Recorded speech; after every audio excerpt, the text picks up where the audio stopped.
Al momento en que estamos haciendo nuestra edición de noticias, estamos a 17 días de la segunda vuelta presidencial en nuestro país. Y el senador Juan Ignacio Latorre asiente, dice, yo no sé, con más entusiasmo a propósito de estos católicos que han... es un grupo de momento que suman 400 aproximadamente entre personas, laicos, ¿no es verdad?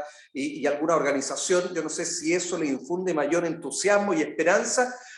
Pero no es lo único, porque la criteria hoy, y a diferencia, no, ni siquiera a diferencia, a similitud de una encuesta que hace poco tuvimos ahí a la mano, marcaba una superioridad y una diferencia ahí sí entre el candidato, su candidato Gabriel Boric, que el candidato Kast. Senador, ¿cómo está? Qué gusto saludarlo. Hola Carlos, ¿cómo estás? Gusto saludarlo también. Sí, la verdad es que, a ver, esta referencia que hace a una carta, una declaración pública que hemos firmado hasta ahora 400 personas en un par de días, la empezamos a mover así por grupos de amigos, redes, todo esto surgió, hay un grupo de amigos que participábamos de una serie de encuentros, retiros, qué sé yo, que convocaba Mariano Puga, y hay unos teólogos y amigos más jóvenes, digamos, que seguimos en esos pasos, y de pronto surge la necesidad como de decir públicamente, mira, acá hay un grupo de un sector de la Iglesia Católica de base, religiosos, religiosas, de comunidades, etcétera. Yo mismo como senador, pero que soy parte de esas comunidades, que estamos por la candidatura de Gabriel Boric, un poco también marcando la diferencia respecto al candidato de la derecha bastante extrema, que él es muy católico, viene de un movimiento también católico muy conservador, y que se apropia a ratos de este mensaje, ¿no?, del Frente Social Cristiano, como si él fuera, como si ahí tuviera el monopolio, digamos, del cristianismo, ¿no? Y yo creo que es importante mostrar diferencia. Y bueno, hemos tenido ya algunas reuniones, hoy día tenemos otra programada con gente de todo Chile, y yo creo que se va a ir sumando muchísima gente más, pero no solo la gente que está dispuesta a firmar esta carta, esta declaración pública, sino que a dejar los pies en la calle en esta segunda vuelta, a contactar redes, territorios, en sus comunidades, etcétera. Entonces, es muy interesante el grupo. Yo le dije a Gabriel, le conté a Gabriel, estaba muy contento, además, eh, eh, lo encontró algo muy significativo y bueno, vamos a seguir en estas articulaciones. Sí, claro, porque ustedes están marcando allí, están dando una señal. La fe no está en manos o es de propiedad de unos, sino de otros. Bien, eso está bien, ese es un poco el sentido, ¿no es Sí, verdad?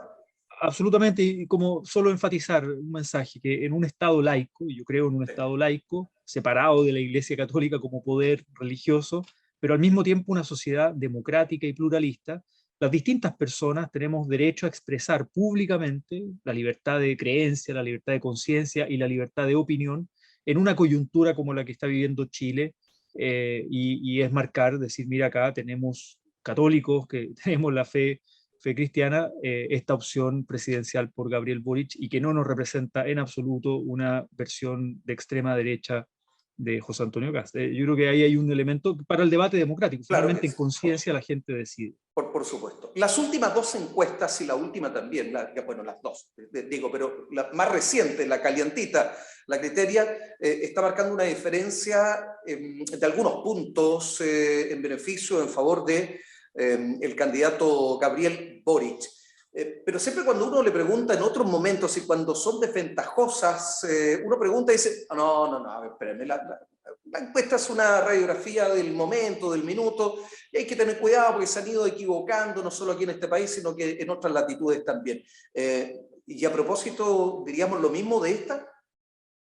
Sí, nosotros mantenemos esa actitud con las encuestas. Hay que reconocer que para la primera vuelta se acercaron más al resultado, se Sí. acercaron más, eh, con variación, etcétera, pero se acercaron más.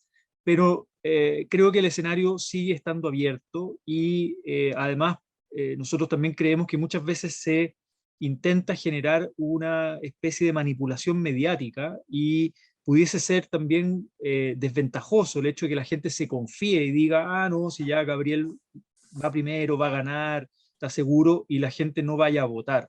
En una segunda vuelta es muy importante que la gente vote, participe, y es más, nosotros quisiéramos que vote más gente que en primera vuelta. que ojalá lleguemos al porcentaje de lo que fue el plebiscito constituyente del año pasado, donde hay dos alternativas, o el apruebo o el rechazo. Gabriel Perdón, Boric representa entiendo el que apruebo, ¿cierto? Y eso, Kast representa el rechazo. sí, eso ha dicho, eso ha señalado en sus últimas declaraciones Gabriel Boric, ir a ese universo, precisamente el que no votó.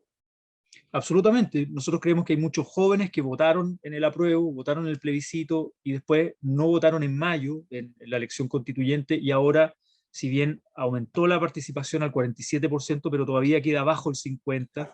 Y además creemos que mucha gente también que en esta segunda vuelta, al haber dos alternativas, y dos alternativas tan distintas, ¿no? Con proyectos y visiones de mundo y de país tan distintas, la gente pudiera movilizarse también.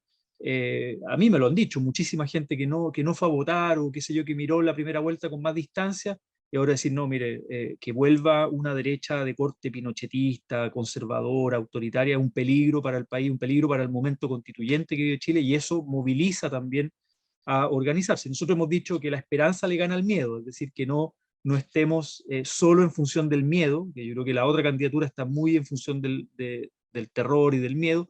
Nosotros queremos infundir esperanza en un proceso de cambio, que avancen los cambios y que no retrocedan. Y eso puede movilizar a muchísima gente a votar. Por tanto, lo de la encuesta lo miramos los datos, pero con precaución. Con humildad, como lo decía Así ahí. es. Recuerdo cuando el candidato Gabriel Boric, ¿no es cierto?, se para sobre ese escenario, luego conocida la primaria, cuando dice esto hay que tomarlo con humildad.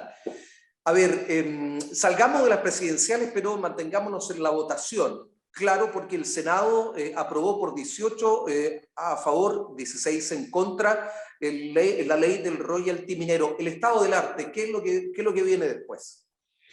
Se aprobó la idea general de legislar, fue muy importante esta semana, se dio el debate, y una vez aprobada la idea de legislar, vuelve a la Comisión de Constitución para el periodo de indicaciones. Se abre un periodo de indicaciones y se tiene que tramitar después en particular. Y ahí el debate, ¿cuál es el debate? Lo que se aprobó en la Cámara de Diputados, lo que viene de la Cámara de Diputados al Senado, es que, claro, se cobra un 3% de royalty.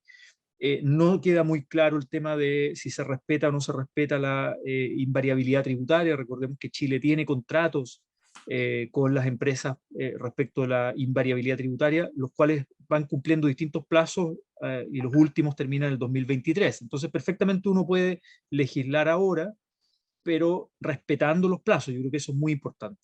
Nosotros planteamos también desde la candidatura de Gabriel de que el royalty va a ser uno de los instrumentos para recaudar más, no es el único, uno de los instrumentos, y queremos que sea responsable, serio, respetando la institucionalidad, respetando los contratos de invariabilidad tributaria, pero sobre todo generando recursos. ¿Para qué?